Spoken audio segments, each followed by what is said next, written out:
to That Wrestling Podcast. Welcome to the Wheelbarrow Butt Slapper edition of That Wrestling Podcast. It is the Royal Rumble post show. It's Jason, Kevin, Joe. Somebody's not here. And, for me, it's obvious you never have to question my loyalty and who I am loyal to. I'm loyal to three letters, TWP. So we're here. And it seemed to me like a long pay-per-view. Really? I feel like the last few have been like under 3 hours, right? This one was close to 4.5. Yeah, I loved it. It was a very good pay-per-view. And we're about to get into that. But it just seemed to just kept going and going and going. But I guess when you have two matches that are an hour and four or five others, so I guess I'm saying it out loud. It makes a hell of a lot more sense. It is past midnight where East most Coast. of us are at. So yes, East Coast. What I am calling as the predictable era, the predictable Royal Rumble, because we all knew who was going to win. Right. I really wanted. No, we're talking, Joe. We're talking about the men's. We're not talking about the women's yet. Both. Yeah, okay. We're not talking about the women's yet. So stop. Gotcha. It was obvious who was going to win. I wanted anybody but Cody or The Rock. And, what made it... I mean, there's so many levels to why this really kind of just, was a downer. Now that we got it, it doesn't feel like as exciting it would have been if it was a surprise, Kevin. I personally loved it. If you could have been in my living room tonight with my 6-year-old kid standing up, holding... Brian got me the Cody plush, right? Yeah. He's holding it, embracing it right next to his chest. And I compare this to like when me growing up, like I idolized Bret Hart, right? I looked up to that guy like, boom, Cody is his Bret Hart. Okay, but still. Right? But this is the thing. I hated it that he was 30. Right? We make the bets, we look forward to, and we were like, oh, please come out at this number, please come out. I hated it that it was 30 because you even said during our chat, during the whole thing, he's coming out at 30. Predictable, 30, predictable. I would have loved it if he would have came out, mid-20s, late teens, somewhere where we didn't expect it. Because right after 29, it was like, Cody's coming out next. The one thing I absolutely loved, and I'm going to rewatch tomorrow at some point, how long did him and Gunther go at it? Yeah. You don't really see that much. Exactly, Joe. It was a match. Cody looked impressive. Didn't look sloppy in the ring. Took some hits. I loved it when he was walking down. He did the slow-mo taking off his jacket. Yeah. The subtleness, the music, the crowd was hot. Honestly, predictable or not, one of the best men's matches that I can remember in my adulthood or of all time without, the predictability of the winner, just the story. Cause Gunther, holy shit, him and Brock looking against each other. Bobby and Brock, figure out your stuff because I want Gunther and yes. Brock. Or if anything, put a 3-way match in there somehow at Mania. The subtleness of little things. Ray getting destroyed in the back. I didn't like it. Did they show it? Because no, nothing. Okay, nothing. All right, I wanted to make sure I didn't miss it because obviously he came out with the mask at 18, yeah. But still, I was like, did I miss something? Like I didn't leave my couch and I wasn't under the influence at that point. But Joe, your thoughts on Cody and everything. I would have loved to see Cody come out at another number than 30 because 31 last year. This was the Rumble where it was like predicted ahead of time, but it was the right call. This is the fourth one I can remember in like Rumble history that I would say. 96 was the right call that Shawn was going to win because it was a boyhood dream. 98 was the right call, Stone Cold versus Shawn, WrestleMania 14. Triple H coming back in 2002 was the right call. And this was the right call of Cody coming back and winning the Rumble. I have no complaints about that. I just wish he wouldn't have been number 30. I would have appreciated it to be somewhere in the 20s.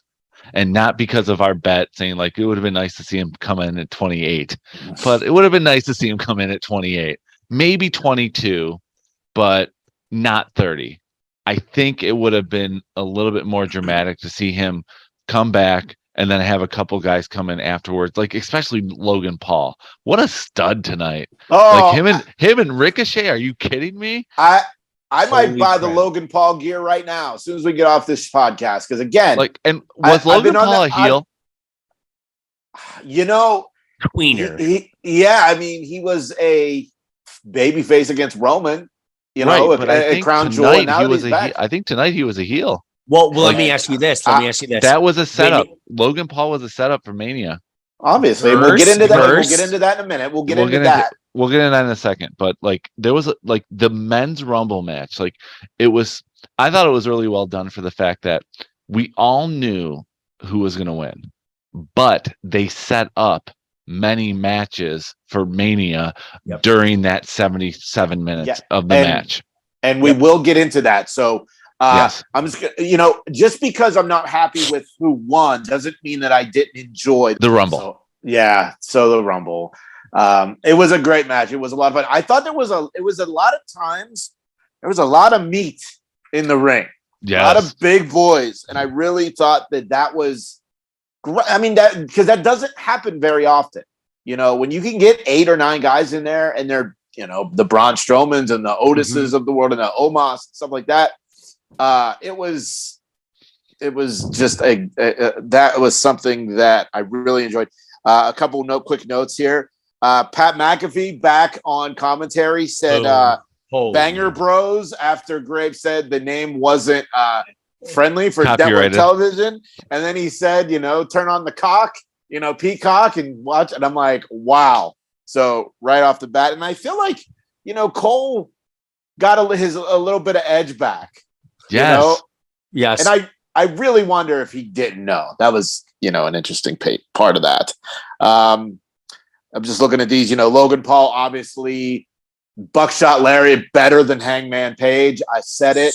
So that top rope splash into Ricochet 40 feet above the ring. Like, I yelled. I don't know if you guys yelled, but I literally yelled at my TV.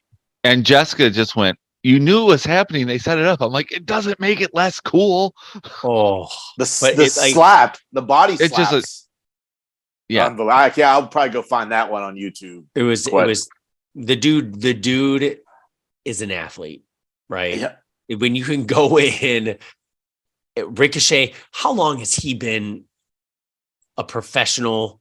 He's been around for over probably about 20 years. Yeah. About 20 years. Yeah. Logan, what, year and a half? 2 years? Like it's insane. 4 matches. That's a lot of trust with but Ricochet too. In the fact where he just can't miss. You're all welcome. Because I said this guy was going to be the show. You said this back in like May. You said it in June when it was Money in the Bank. I've said it every time because I've been right every time. Logan Paul is a stud, and in 3 years, did you vote for him for Rookie of the Year? Stop cutting me off, Joe. Jeez. In 3 years, Logan Paul will be headlining WrestleMania. So when we're at Logan Paul's going to be on the upper half of one of these nights of WrestleMania. And we'll get into who we think that's going to be a little bit later. But let's move into the Mountain Dew Pitch Black Dark Matte. Since drinking that Thursday night when we recorded, my lips are so fucking chapped, and I think it's because of the 150 whatever that grams of sugar. That 150 over normal sugar grams. My lips are chapped, and I had a weird taste. I mouthwashed like 3 times. I used medicated mouthwash after the original mouthwash. I brushed, I flossed, I sprayed, and I still had that weird pitch black taste in my mouth. 75 grams of sugar, 150% of your daily intake of sugar. Mountain Dew Pitch Black. But the match was awesome. I loved it, Kevin. I thought it was perfect for what it was. I thought the strategically placed confetti, the strategery, yeah, strategery from SNL. when they lined up the stairs, and you could see on multiple replays, like it looked like a small little coffee can, and you could see the yellow confetti in between. When those lights went out in the black, whatever they called them, blue lights went on, Bray looked evil. The eyes. Oh my God. Yeah.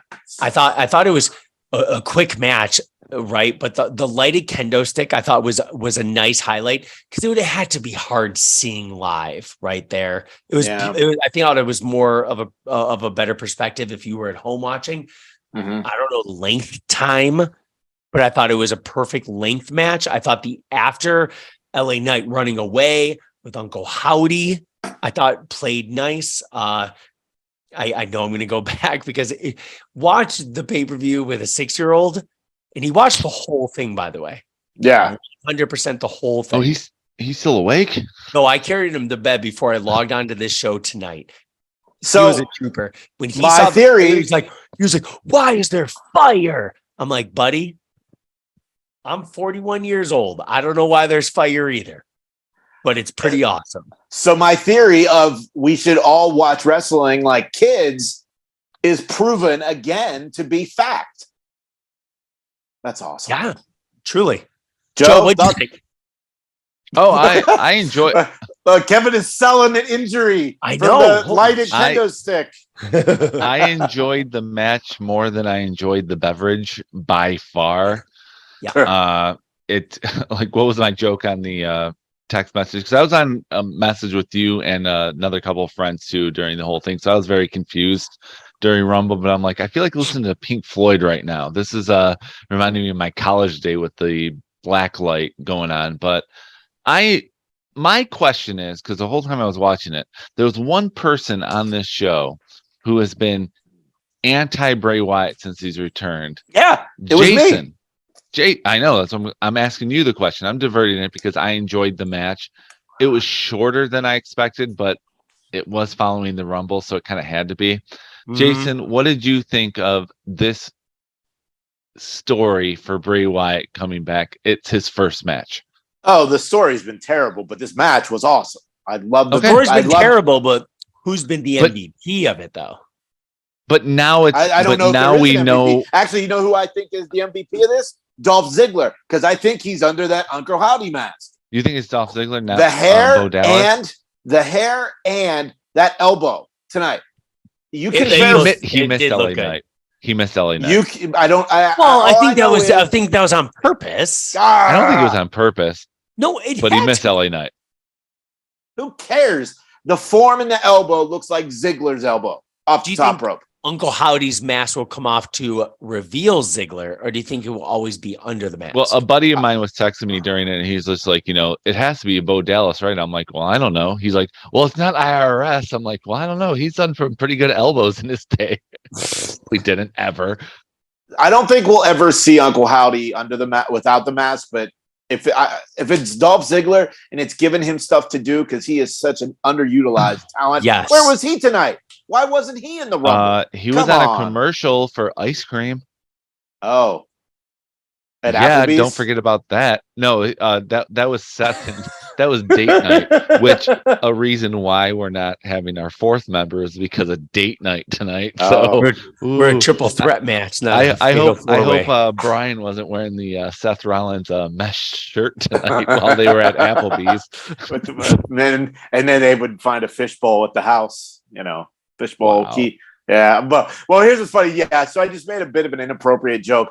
The text chain, it was sexually themed matches, wrestling matches. And like I said, I'm extremely intoxicated. I burst out into laughter for like 6 straight minutes. Like what the things I was writing was the most hilarious stuff on the fucking planet. I'll give you a little taste. Such as? I'm getting that. Let me find the... Didn't we already read it? Or are you letting everyone else know? I'm going to read it.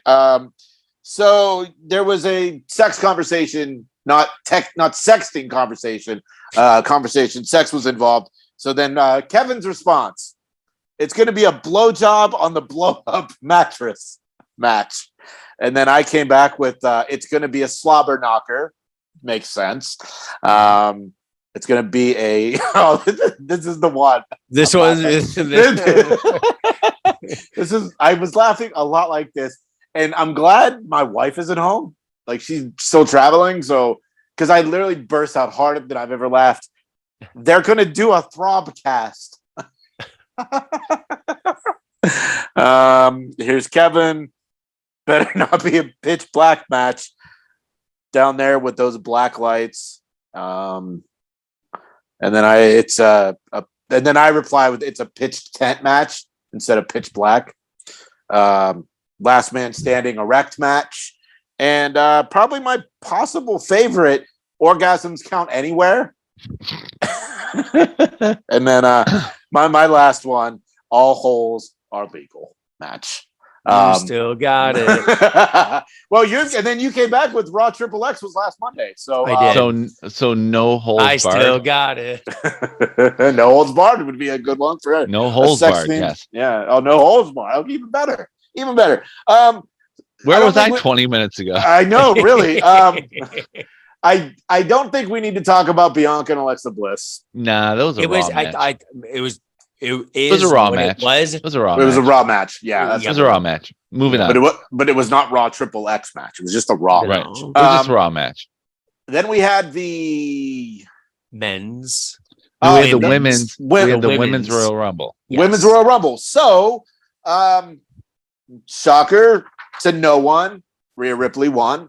We all predicted it. We all said it, but again, there was also an element of the unknown for this one, I thought. Agreed. I mean, look, a little bit. I agree. 1 and 2 made it to the end, which I don't believe has ever happened. And then, it felt a little bit similar. With Bulldog and Michaels in '95. Oh, okay. But it felt a lot like the men's, and I didn't like that too much either. But before I get into more, because I got a lot to say, we'll start with you, Joe. Thoughts on the women's Rumble? Men's was better. It was predictable going 1 and 2. I didn't expect Liv to make it all the way through. When Asuka came back redone, I loved it. I thought that they were gonna like pull the trigger on her, but no one else really felt like a threat, and that was a sad thing. And Rhea did nothing in the match until the last like 10 minutes. She was sitting in the corner for the majority of it because she was number one. At least Gunther was like involved the entire time. Well, that was my only complaint. I'm not going to go that far. I think, to do a match for an hour and 1 hour, 1 minute and 3 seconds, you got to conserve. You got to do rest a little bit. And you're not on camera all the time. And that's the point. So Rhea Ripley winning, I wish the element of the unknown would have happened. I mean, Michelle McCool out of the audience. That's lame. I just thought it was stupid. That was my pick. I actually thought it was. That was my last one in the funny? match. That was sad. I thought it was actually funny because previously they showed her. When they showed her, I went, good. She won't be in the match. Correct. But then they threw her next to her. I thought it was fun. No way of winning. Couple things with that. Number one was I was saying, who's watching her kids? And number two, it reminded me of when Booker T got called into the ring, and then Michael Cole got called into the ring, and I think like JBL different. Yeah, because that was from the announce table. I thought that was silly. The announce table. Well, I don't love this. It was not as bad as the announcer call out. I felt like the men's Royal Rumble match tonight told more stories for Mania, while the women's division, especially with tonight's Rumble, didn't really tell a story except for two. There were 2 stories told in the women's Rumble, while the men had at least 5. And I got what I wanted. I tweeted earlier in the day, I wanted a Nia Jax return, and we got it. And everyone's, shitting all over it. She blew the entrance. They didn't do the countdown. Do you think she's in the back pressing buttons, playing music, bringing up graphics on the Tron for broadcasts all over the world? No, she did not screw that up. WWE production did. But I'm glad she's back. And I don't care that she got eliminated quick. I'm glad she's back. She looks great. And I think we're going to get a new Nia Jax now that she's back in WWE. The fact that it took, 11? Exactly. To take her out makes her look like a monster. We have Piper, Yeah, Piper's back. The Piper. thing with and specifically Piper. Sorry, Dewdrop. She is a agile, amazing in the ring. Nia, Don't say amazing in the ring. No, I didn't say amazing in the ring. Piper is amazing in the ring. I like yeah. Like you're truly, not that drunk. The woman looks great, and I am not. Sorry, Nia. But honestly, I'm not. Build it up. Let those two go against each other, right? Like two monsters. I thought Bailey and Becky told a little story. Give them that match. Build it up for WrestleMania that we maybe missed this past Monday at Raw XXX, right? That cage match. If it's a cage match at Mania, let him build it because it's telling a story. I thought Raquel looked amazing in the match. I truly thought there was a smidge where I was like, is she going to be one of the final four? Because it's always the final four, right? Where it's the four. Are you the biggest or are you the biggest up and comer? Didn't quite make it, but I thought she looked great. But I saw Rhea a lot talking to a referee. There's a lot of action going around her. No one kicking her. No one wrestling with her. She would do a move and then getting out, and then she rolled out. So I did look online before we recorded. She might have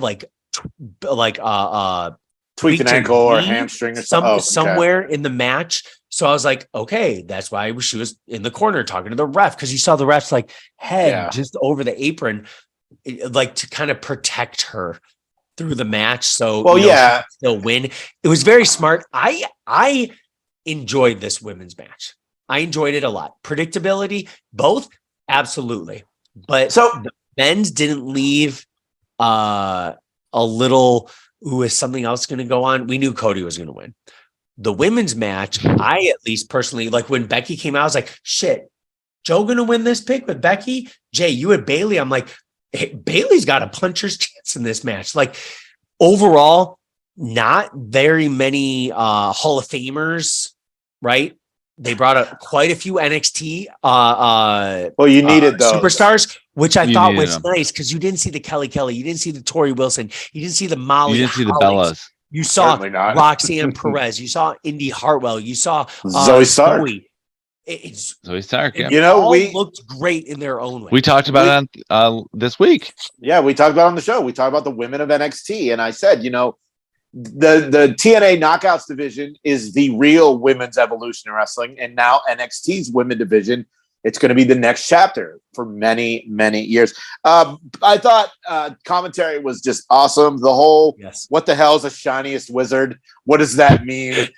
Go back to shining your wizard. I mean, Graves and McAfee. Now, obviously, I don't think this is what it's going to be on Raw. Or no, because Cole's on SmackDown. So, but I love these three. I mean, if we could get that, and I love it for a lot of different reasons. Obviously, the way they work and what they do, but they're 2 out of the 3 are Pittsburgh guys. I mean, that's just the way. And the Dewdrop pun was good too.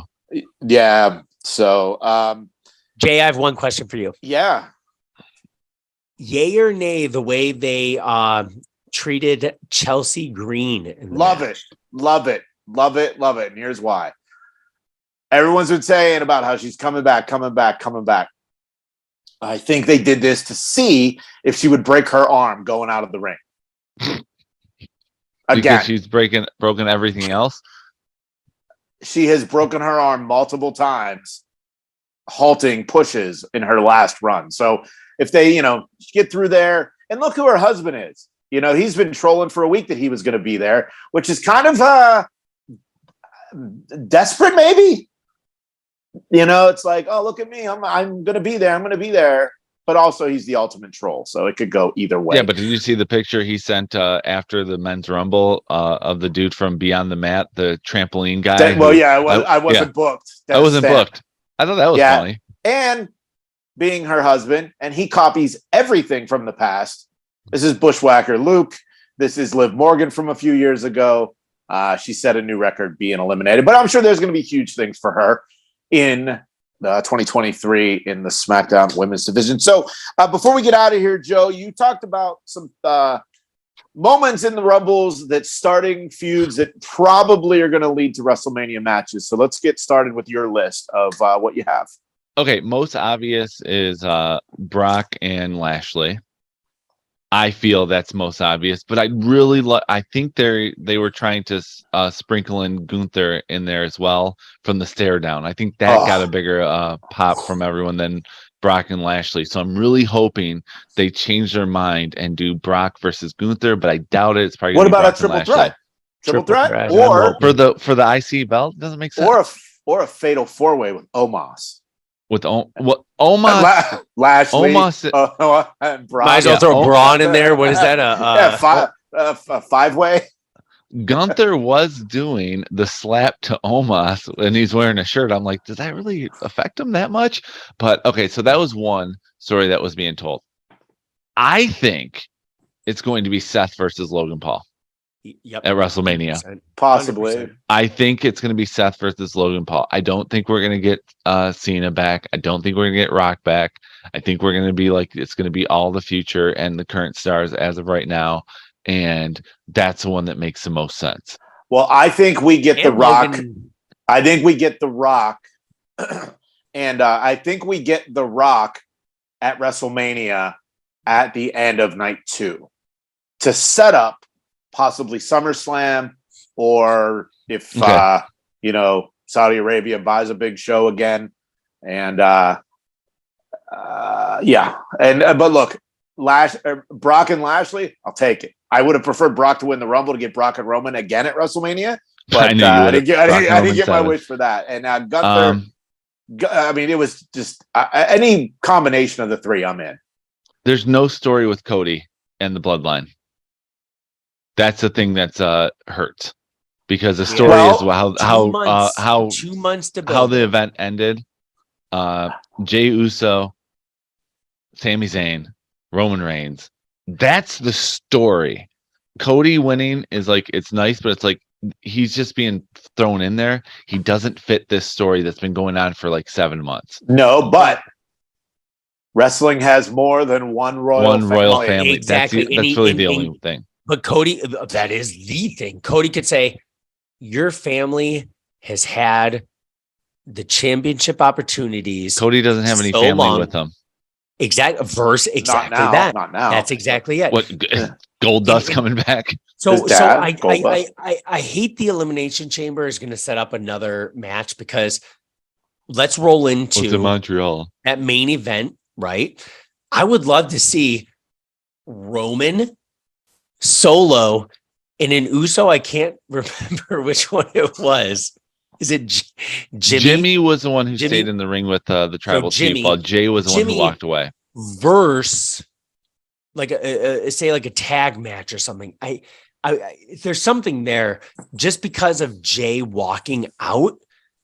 Like, I would almost like to see him be like, take these belts, Solo, you can have them, and have Jay and Sammy go somehow against Jimmy and Solo. I don't know, that ending to that match I thought was dark. It was pretty dark. I thought it was dark. It was like 15 minutes after the match even ended. It kept on going on. Paul Heyman's just there looking evil, smiling. I was standing up. I think I stood up for 90% of the damn whole event anyway, waiting to see if The Rock's music was going to come out, right? I don't think it wasn't. That was on purpose. It wasn't needed. Like, you want Roman to be a true heel, not smiling, no bloodline happiness. It was made tonight. I thought the event was perfect. Truly. WrestleMania, I thought overall last year was phenomenal. One of the best manias I've ever seen.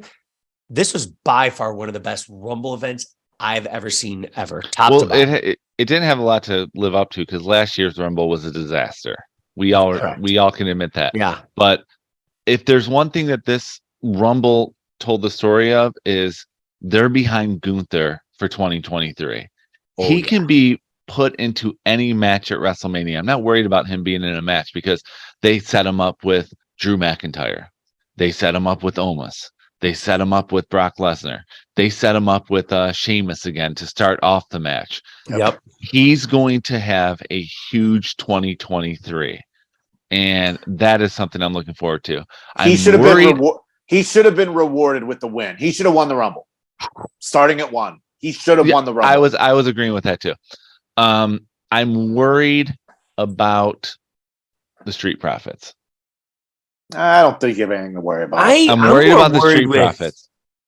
Ford, I feel like he looked good, and then it was like I think Angelo was in the match longer. It was odd when Ford got eliminated. It looked like he was like, "What was he not supposed to be eliminated at that point?" He got eliminated, and like was he next to Bianca's like brother or something because he was wearing an EST shirt? I'm like, it was just weird. I'm worried about the Street Profits for 2023. I think going back to the women's Rumble match, Hit Row's pretty much a done deal because like B-Fab was the first one eliminated and she was hardly in it. And Cole on commentary was like, she lasted 40 seconds, which is 40 seconds longer than Top Dollar would have. Right. And Graves goes, why are you dissing on the guy's personal life? Like the commentary was on tonight. On. So those were like the main things. It's like I love that Cody was back. The story, like wrestling has more than one royal family. The men's storyline was great. The women's storyline, there was only 2 stories. Number 1, it's got to be Rhea Ripley versus Bianca. I think that's the main one. But if it's Rhea challenging Charlotte for revenge over when Charlotte challenged Rhea for the NXT title during WrestleMania, there were no fans as a payback for that. I can see that too, but I think it should be Rhea versus Bianca. Why can't Rhea tell both of them? I want both. I want everything. The biggest match of all time, and Bayley versus Becky. Those are the only 2 stories that were told during the women's match. Nothing else was told. Who is Hardy? Oh my Lord. Okay, let me rephrase that. Minus Hardy's performance, this was one of the best Rumbles I've from top to bottom. The song overall isn't bad. It's not a country song. I thought it was. Like, it's not country though. It's not country. Bad. This guy that was bad. It's not country. It's weird that they called him a country singer because I thought it sounded like Linkin Park. I thought he reminded me of Uncle Cracker. More like Linkin Park, a suburb of Detroit. That's not very nice. But I like. Well, he was in Nashville at our Raw, and it would have been nice to see Solo take him out before the Bloodline match. That's right. That was supposed to happen. I don't know. I kind of enjoyed the song, but I'll listen to it not under the influence, and we'll see if my attitude changes or not. So the Royal Rumble's in the books. We're officially on the road to WrestleMania. Who knows what's going to happen to the Bloodline? Who knows what is just going to happen for the next 3 months? And that's the best part of being a wrestling fan, going on the road to WrestleMania. Don't forget to follow us on social media at ThatWrestlePod, ThatWrestlePod@gmail.com if you want to comment about this. I will not talk to you this week because I don't know if you heard, going on the Chris Jericho cruise. So, and I thought you knew. No, I zone you out whenever you're talking, whenever we're recording. Yeah, wait, do they have a Jerichohausen shirt? Mostly just insulting me. But you can only get it if you're on the Chris Jericho cruise. So it's going to be awesome when I get that. So anyway, as Brian would say, if he showed some commitment to this podcast, just enjoy wrestling. Screw you, Brian. Thanks for listening. Follow That WrestlePod on Instagram, Twitter, Facebook, and YouTube. 1, 2, 3, that's it! Thanks for watching That Wrestling Podcast on YouTube. Make sure to subscribe to the channel. And for more That Wrestling Podcast content, follow at That WrestlePod on social media.